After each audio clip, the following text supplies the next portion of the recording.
National commission for protection of child rights NCPCR இந்த act குழந்தைகளோட நலன், குழந்தைங்களோட கல்வி, அதாவது 14 வயசு வரைக்கும் அவங்களுக்கு கம்பல்சரி எஜுகேஷன் கொடுத்தாகணும் அரசாங்கம்.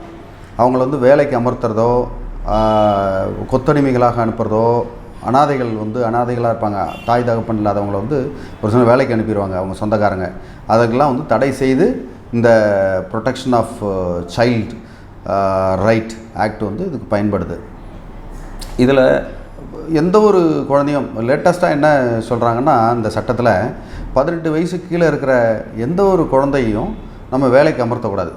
ஒரு சில வேலைகளை தவிர சினிமா இண்டஸ்ட்ரி, மீடியா, அட்வர்டைஸ்மெண்ட்டு இதிலெல்லாம் வந்து ஒரு ஒரு ஒரு சிறிதளவு அவங்கள பயன்படுத்தலாமே தவிர, மற்ற முழு நேரமாக நீங்கள் வந்து அவங்கள எந்த ஒரு தொழிலும், பர்டிகுலர்லி ஹசார்டஸ் தொழிலுக்கு வந்து அவங்கள பயன்படுத்தவே கூடாது. அப்படியே அவங்கள வந்து தொழிலுக்கு அமர்த்தினால் 6 மாதத்துலேருந்து 2 வருஷம் வரைக்கும் அவங்களுக்கு தண்டனை கிடைக்கிறதுக்கு அதிகமான வாய்ப்பு இருக்குது, அந்த மாதிரி குற்றம் புரிகிறவங்களுக்கு. அதனால் கம்பல்சரி எஜுகேஷனில் இருக்கிற அந்த குழந்தைங்களை எந்த ஒரு காலகட்டத்திலையும் நீங்கள் வேலைக்கு அமர்த்த முடியாது. ஸோ இந்த ஆக்ட் வந்து குழந்தைகளுக்கு பாதுகாப்பு அளிக்கிறதுக்கு உறுதுணையாக இருக்குது.